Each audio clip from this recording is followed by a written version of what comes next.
So hello, everybody.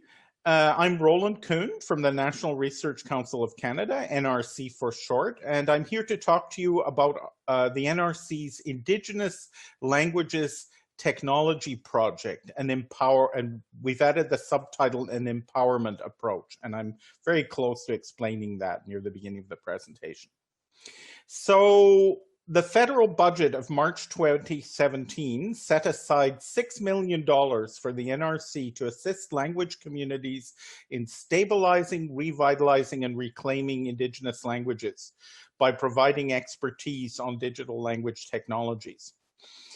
So on the one hand, at the time, our group at NRC had very little experience with Indigenous languages. Apart from a very brief foray into Inuktut a few years before. On the other hand, we have very strong expertise on language technologies. For instance, the group I'm in has done a lot of work on machine translation between world languages like Chinese, Arabic, Spanish, and so on, English, French, obviously. So the idea was, could these people at NRC who work with lots of languages, digital technologies applied to language, somehow be of assistance to the Indigenous languages of Canada? Now, we faced several challenges, and I've listed them under a few different headings. I would say the major challenge was a social one. There's a long history of non-Indigenous organizations in Canada basically doing bad things to Indigenous communities, including exploiting their data. We should all know about residential schools and the unpleasant role governments and churches played there. What is less known that even academic researchers have sometimes behaved in a rather exploitative way. You know, for instance, coming into a community, interviewing elders for hours and hours and hours for free to get expertise on their language or social practices or whatever, and then the person, the academic, writes it up, gets tenure, and never comes back to the community, and the elders have spent all those hours talking to them, and it's all for nothing, whatever promises were made. So we had to overcome a quite justifiable legacy of mistrust in many communities. And outsiders who want to help are often not consciously bad people, but sometimes they have what you might call a white savior fantasy. You can imagine how offensive that is. Let's say I'm Scottish and German background. Imagine some guy from Nigeria showed up and told me he was going to save or help Scottish Canadians or German Canadians. It would be extremely offensive. And sometimes one runs into that attitude. So we wanted to stay away from that. We wanted to build trust with communities. And we were hoping we could follow what is sometimes called in the literature the empowerment approach. That is, instead of making ourselves the center of the story, we wanted to be helpful. There are people in Indigenous communities who are very savvy, including savvy about technology, who are trying to revive their languages, or not necessarily revive, it may be a flourishing language like Inuktut up north, for instance, but to assist them in some way. So the goal, the attitude we were taking was, let's offer ourselves as technical assistants to people who know what they want in Indigenous communities in the area where we have expertise, which is software, basically. And actually, that fits in very well with what the NRC, for instance, does with businesses. The NRC doesn't go to businesses and say, we're going to tell you how to run your business. But many branches of the NRC sometimes say, we have specialized labs or specialized expertise that might help you, the business person, carry out your business more successfully. And so we wanted to play that kind of assistive, non-central role. So the result was we tried to find people in communities who had language projects that they were passionate about, and then find out if they had software needs we could help them with. And that approach has been very successful, at least we feel. And we've met some amazing people, language activists within communities who are working hard to stabilize or revitalize, or in some cases revive their language. We also recruited an advisory committee consisting entirely of people who happen to be Indigenous, but who also, and this is crucial, have a lot of expertise in language revitalization. And they've been of enormous help in steering us away from various cultural, for instance, and ethical landmines, as it were.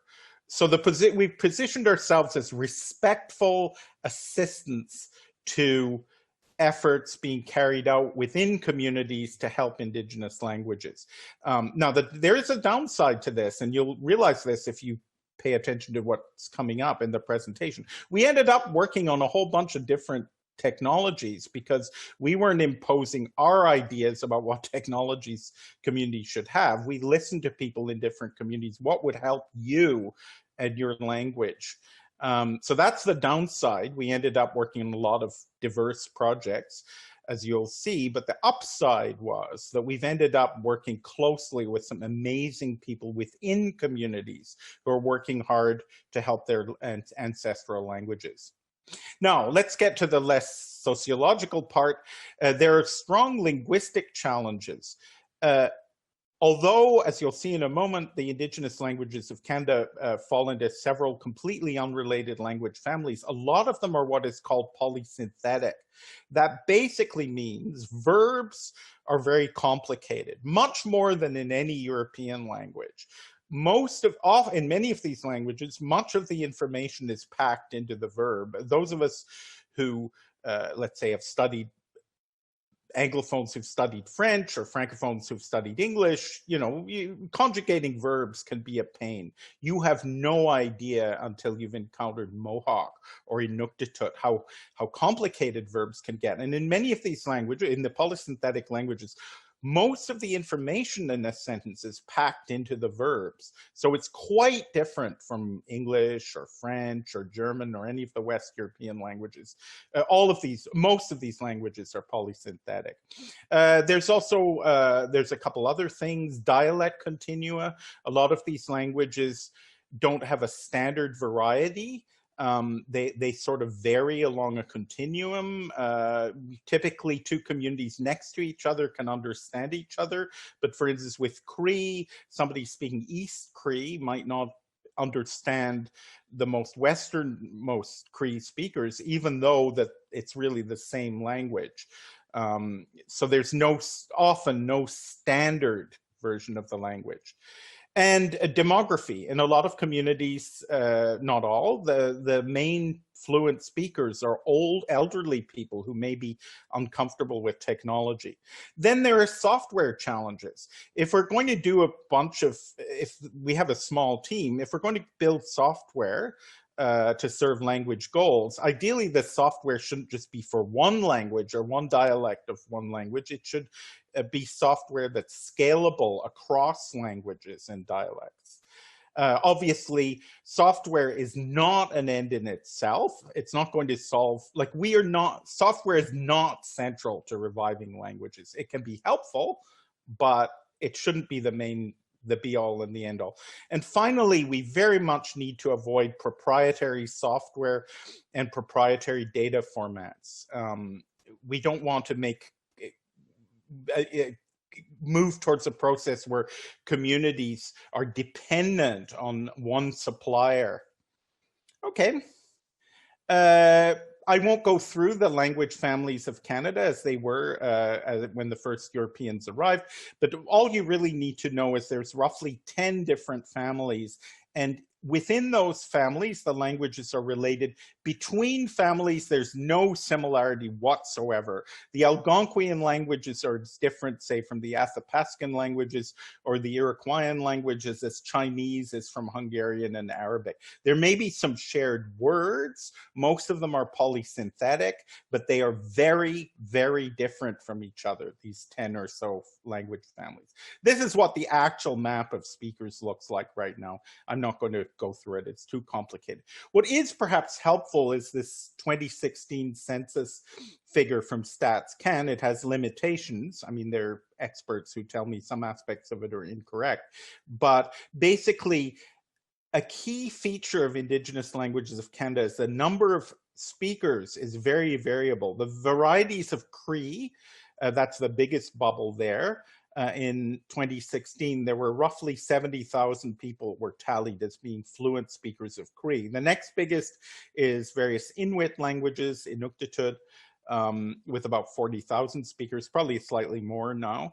And then you have sort of medium-sized languages, Ojibwe, for instance, smaller ones, Mohawk. We've done a fair bit of work with Mohawk, as you'll see in a moment. And then the really tiny ones that might, in some cases, sadly be almost extinct, like Centrosome off there on the right. That community, though, is doing a fantastic job of language revitalization. But at the time of the 2016 census, there were only 5 elderly speakers of the language. Now, those languages you see underlined with the red bars, those are languages our project has touched in some way or another, where we've done something to help the language, maybe only a little bit. So we have touched a number of languages, but obviously not all of them.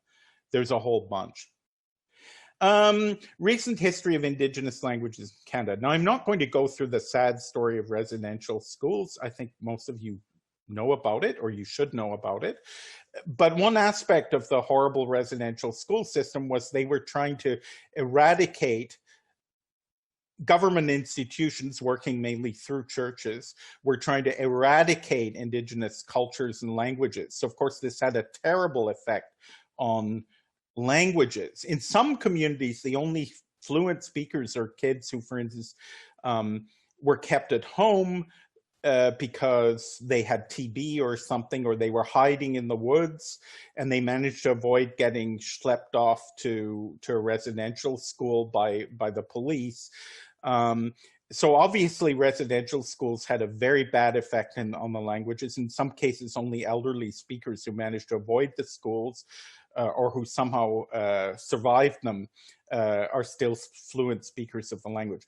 But to turn to the more optimistic part of this slide, as I mentioned earlier, there are now in many communities very savvy people working hard to revive the languages or strengthen them. And there's evidence. People sometimes are skeptical about our work, say, what's the point? You know, so somebody learns their ancestral language, but if there's only 1,000 speakers, what's the point? Well, there's actually strong evidence from British Columbia, for instance, that language revitalization is associated with heightened morale, improvement of social indicators, and so on. Personally, I believe it. I've seen it. Some of the classes I've sat in on, you can just see you have teenagers working really hard to master their Indigenous languages, and that's got to be their ancestral languages. That's got to be good in all kinds of ways. Okay, this is our team. This project was actually the idea of my colleague Anna Kazantseva up on the right, a younger researcher. She had this idea and spearheaded the effort to get, along with our managers, of course, to get funding for the project. I ended up as the project lead just because I'm older and fatter and more senior and so on. She has done a wonderful job, particularly on Mohawk language modeling. I won't introduce you to all the members of the team. There isn't time. As I mentioned, we also have an Indigenous Advisory Committee, which has been extremely helpful in guiding us into making sane decisions. This slide is incorrect in one version. Delaney Lothian down there on the right was on our, a young researcher, was on our the advisory committee, but I'm now glad to say she's part of the team working hard on Michif, the Métis language. Okay, that's enough for that.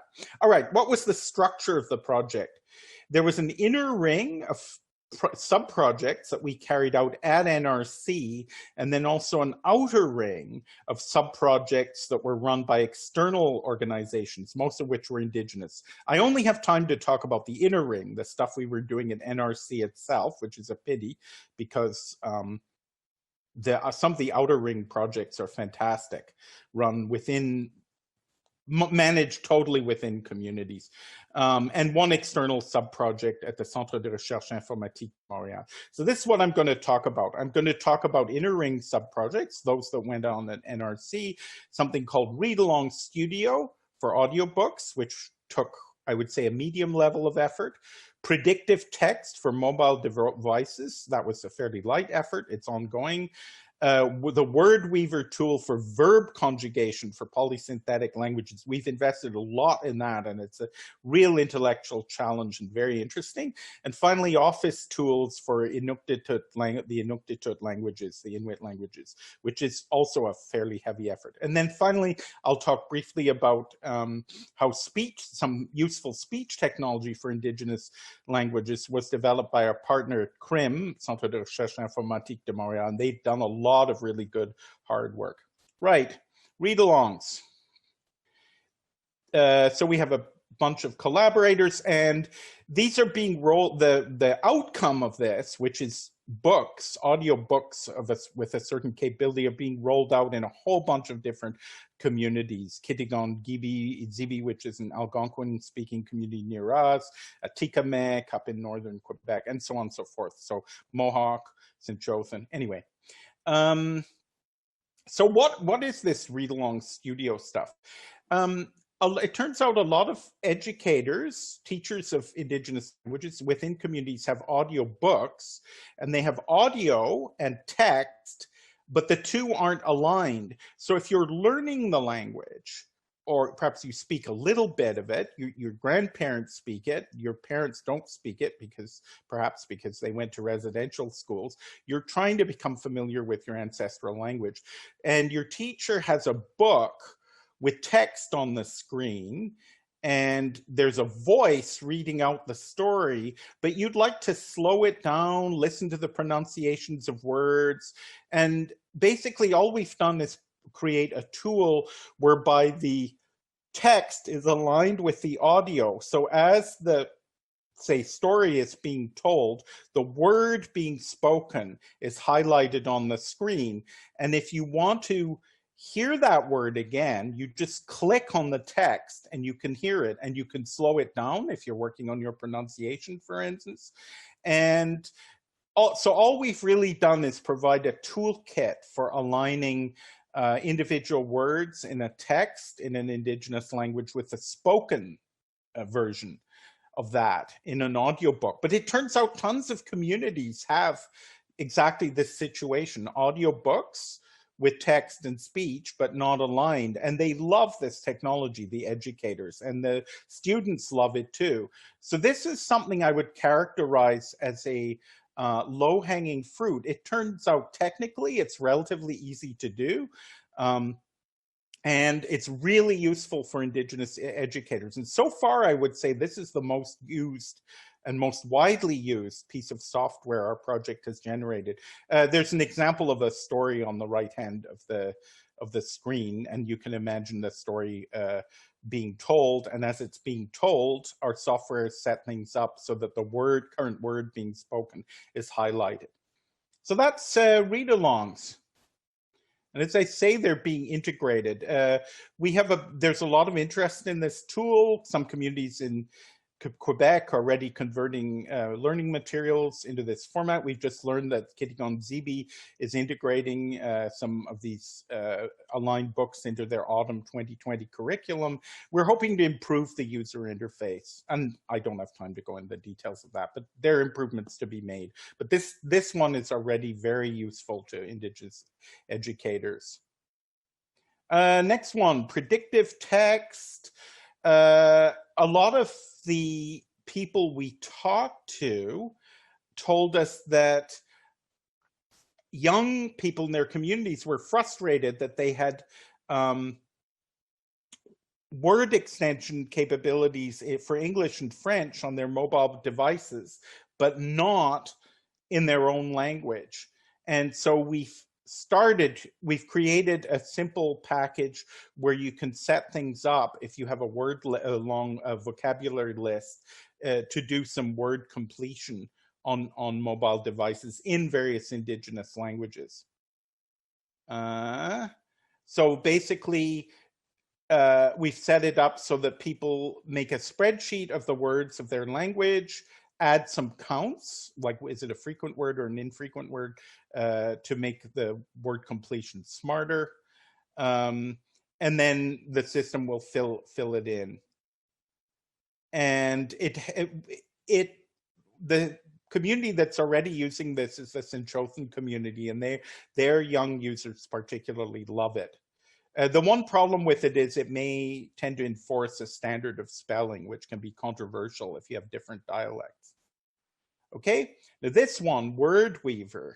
This was the very first thing we started working on. Anna Kazantseva connected with the Six Nations community, this amazing educator shown on the screen, Brian Maracle, has been running a Mohawk language immersion school on Six Nations Reserve in southwestern Ontario for several years. It's one of the most successful language immersion schools for an Indigenous language in the country. And he told us what he really needed, what his teachers really needed. We've also extended it to Ganawage. That's an educator in Ganawage, Aguirre Martin. What he really needed was teaching people these complicated verbs. And those of us who've studied French are familiar with something called the Becherel, which is a textbook that contains all the forms of verbs.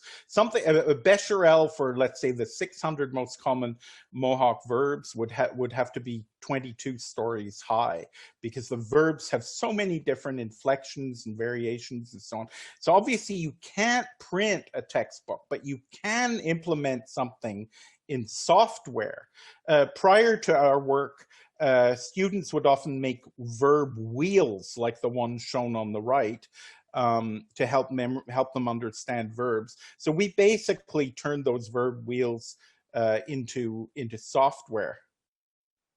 And unfortunately, it's a little pale on the screen, but we've created a system in use in classrooms now at Six Nations, and they're experimenting with it at Ganawage, an interface that allows you to, for instance, pick a verb to eat, let's say, and then conjugate it according to all the details. Who is eating? Under what circumstances are they eating? Who are they speaking to? And so on. All the complex ingredients that go into making up a Mohawk verb. Now, remember, we wanted to make our software scalable, applicable to numerous languages. So to test that out, a couple of people on the team are working on Michif, which is a language unrelated to Mohawk, although also polysynthetic. It's the language of the Métis people. Very interesting. It has, roughly speaking, to a first approximation, French nouns and Cree and Ojibwe verbs. And so we're extending Wordweaver to Michif. And in theory, if we have enough time and money and collaborators, it could be extended to any polysynthetic language, Wordweaver. And it's very useful for teaching, according to our Mohawk informants.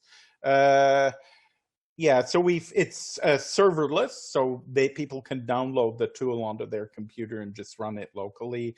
Kanyen'kéha is the real word for Mohawk. The interface has been translated into Kanyen'kéha and so on. And the ownership to the Mohawk version has been transferred to the Six Nations school that Brian Maracle Owena Deka runs Ongwawena Gendiokwa. Okay, finally, or no, next to final, tools for Inuktut. The needs of the Inuit-speaking people are quite different because they have a bureaucracy. So the government of Nunavut, the bureaucracy, produces quite a lot of Inuktitut data, and there's a lot of need for translation back and forth, for spelling correction, grammatical correction, so on. So basically, we've been focusing here on what you might call office tools. Now, we did a lot of work also on machine translation between English and Inuktitut, both directions. I'll skip it, but we've created a huge corpus of Inuktitut sentences in parallel with English ones, thanks to the collaboration with the Nunavut Legislative Assembly. I'll just briefly show you some of the office tools our team created for Inuktitut. So you can search, again, it's a polysynthetic language like Mohawk, although completely unrelated. You can search for parts of words, morphemes, and look for them in different contexts to see how they were translated or to see how they were used. Then you can have a gister, which means if you have a long, complicated word, which is often the case in a polysynthetic language, you can click on it and the gister will break it up into parts and give English translations for each. And there are a couple of other tools. There's a spell checker, although that one's a little tricky politically because there are different dialects of the Inuit languages. And the spell checker, you might have a spelling that's totally valid in your dialect and the spell checker will say it's not correct. So this one might be tricky. We might have to end up collaboratively creating different versions or something to deal with dialect differences. But anyway, a preliminary version exists. CRIM, finally, there's something called the transcription bottleneck with Indigenous languages, where people have been recording elders for a long time, but very often it isn't, you have hours and hours and hours of recording, but it's very tedious to transcribe it or even to note down what people are saying in English or French or whatever. And so you have all these tapes of various kinds, recordings, and nobody knows what's on it. That's the transcription bottleneck. So what CRIM has done is create tools to make it easier for people who are recording to annotate. Of course, the ideal would be speech recognition, which just transcribes what people are saying. That's too hard at the moment for Indigenous languages. There just isn't enough manpower, person power to create speech recognition system. What you can do, though, and which CRIM has done, is they've created pre-processing software that chops up recordings and discards when people are speaking English and French. It can chop it up by different speakers. It can get rid of segments that have dogs barking or babies crying, stuff like that. Those tools are already being made available and have been shown to be useful in the field. And they have started doing some preliminary work on speech recognition.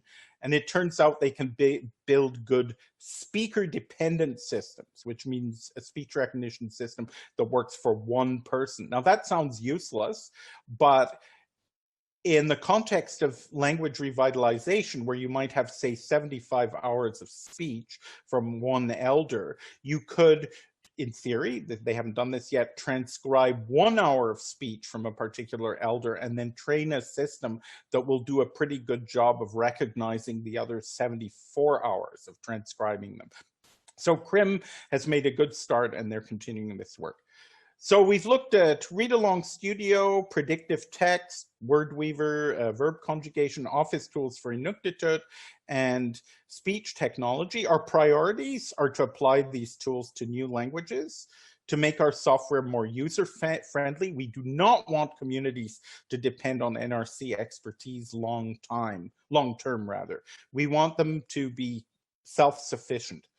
So we'll have to do some more work to make our tools more user-friendly. We're nearly there, by the way, with audiobooks.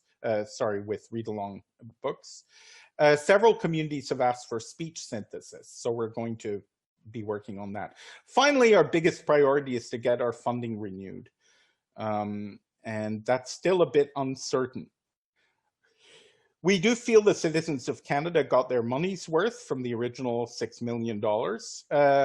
I've only scratched the surface here. A detailed technical report is available at the NRC website. I give the link here, and you could write to me. Thanks. Okay, Roland, now we will move over to the question period. You ready for the questions from our audience? I am. Awesome. So I have got some really great questions here. Devon asks, how is this technology applied back to the communities to maintain Indigenous languages? Okay, well, of course, the goal is all these technologies should eventually be applied. Some of them are already in use in communities, starting with the sort of heaviest one, and the one we started with, working with first, Wordweaver, the verb conjugation software for schools. It's currently being used in two Mohawk, that is Kanyen'kéha, schools, one on Six Nations that I mentioned, led by Brian Maracle, and one on Ganawage, two slightly different dialects. And we've been told the students find it very helpful because Mohawk verbs are so hard. And we are planning to extend that. There's two people in the team working very hard on extending, creating Michif versions of Wordweaver for Michif verb conjugation. Michif is the Métis language. So that's for Wordweaver. The most popular one, because it's pretty easy to roll out, relatively speaking, is the Readalong software for aligning audiobooks. We have a huge, it's already being used in, I think the latest count, 5 communities, including one near here in Ottawa, in the Kitigan Zibi Algonquin community. They're using it for audiobooks, their audiobooks. That is one where it turns out a lot of communities have audiobooks, and they just really want, for educational purposes, that technology of aligning words, spoken words with text. So, and also you can slow it down, you can replay words if you want to improve your pronunciation or you didn't quite get the meaning or something like that. Read-alongs, we have like a queue of communities asking us to align their read-along books. We are trying to make the software such that they don't have to consult us, but we're not quite there yet. What we would really like is to have a package that's so user-friendly that it's just out there on the web and people download it and they use it to align audiobooks in their own language. We're not quite there yet, but that's our goal. Let's see. Predictive text, so far only one language, Centrosome, which is a West Coast language. They're using it on mobile devices for word completion. The Inuktut tools that I mentioned in the presentation aren't quite ready yet. However, people in the Nunavut bureaucracy are using older tools provided by NRC a few years ago for processing, word processing type tools, morphology, dictionary lookup, and so on for Inuktut. So we have a very good relationship with people in the government of Nunavut, and I'm pretty sure those tools will be rolled out, the new ones, in the next few months. And let's see, the CRIM speech tools, the speech recognition tools aren't ready yet to be rolled out, but the pre-processing tools are already available as part of the free Elan, ELAN software package for speech recording and annotation. And I know they've already been used by people who are recording elders who speak Michif and Tsuut'ina, and it's helped their productivity. But we're hoping to make more and more of the stuff we talked about accessible to communities. So some of the tools are already being used, and others are kind of in the pipeline towards being used directly in communities. That's great. I've got a comment here. What you've done with limited resources sounds very impressive, from Roger. I've got 2 more questions. I'm not sure if we've got time for them. So let me get to Elsa Nussi's.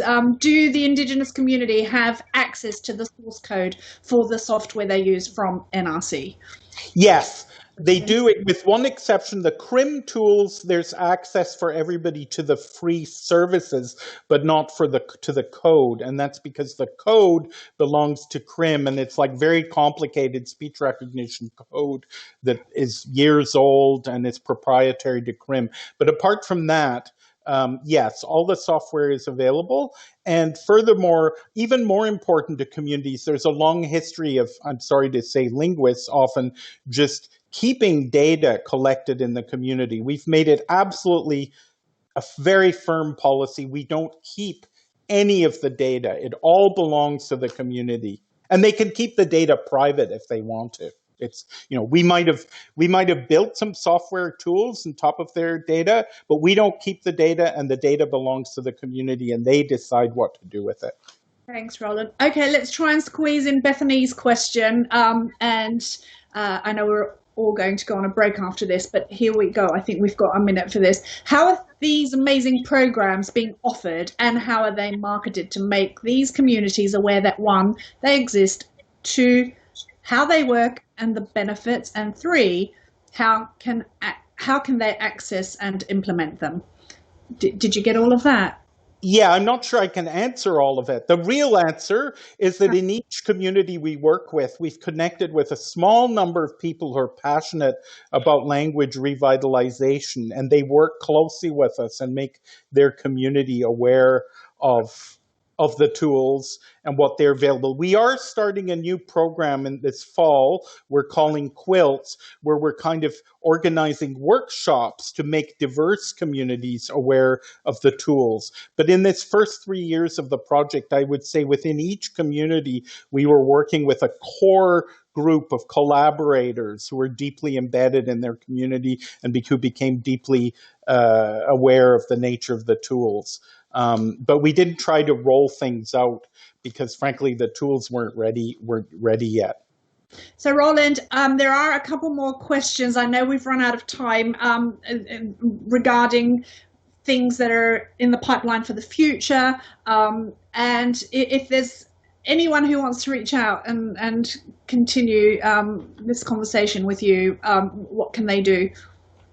Well, my last slide had contact information for me, and also a link to we have a tech report that describes all these technologies in more detail and also has contact information. Okay, thanks. Do you think we've got time for one more? Like, I know we're about to go to break. Perhaps we can just squeeze in one more. Would that be okay? I'm fine with any number of questions, but right. Let's go with this. Could you elaborate on the needs for speech synthesis in Indigenous communities? Does this have to do with the lack of language carriers available or something else? Early on, my colleague Aidan Pine produced software that was amazingly popular in the Mohawk, the Kanyen'kéha community, which was a talking clock. It just told the time in Mohawk. Now, you wouldn't pay a person to do that, or you wouldn't pay a person either to record all the possible times of day. So that was a text-to-speech system. And the thing is, and we showed it to other communities too, like with other languages. They all love the idea because it's a sort of way of making the language more present in people's daily lives. So actually, that is an area we want to get more deeply into. Another one that we're hoping to do is to hook up text-to-speech to verb conjugators so that you can hear a certain form of a verb. Now, if you have a language like Kanyen'kéha, where there might be 22 million possible forms of the, say, 600 most common stems, you can't possibly hire people to pronounce 22 million different words, but it could be an aid to education if you have a system that will pronounce those words. We did a prototype for that language, Kanyen'kéha, Mohawk, and people said it sounded pretty good. So there are definitely educational possibilities. So those are the two things. There's this sort of educational thing, and there's also it's kind of cool to have tools that speak to you in your own language. Lovely. Well, thank you so much, Roland. That's been so insightful and interesting. I think there are so many more questions to ask about challenges, for example, that you're facing, or what will technology, what's important to you personally. I always love, hearing your personal take on things. I'm not sure if you want to close on that, give us your own takeaway, and then we'll go to break. I'll just say where we see this going mostly, we are developing some new technologies, text-to-speech, But our main focus is to make what we've already done user-friendly. We definitely want to get away from the model of, being sort of wizards who have magic software and you have to write NRC or consult NRC experts to use these tools. For instance, read-alongs, we may be fairly close. With a verb conjugator, it may be more difficult because that requires sort of fair degree of linguistic and computer science expertise. But ideally, we want to put ourselves out of business in terms of the tools we've already created and make them so accessible that communities can just download them, apply them to their own needs, and they don't need to consult NRC at all. That's where we hope to go. We don't want to be wizards with like this magic. Oh, these clever people in Ottawa will do stuff for our language that we don't really understand. And we're definitely headed in that direction. Well, on that note, I will bid you all the best and thank you so much.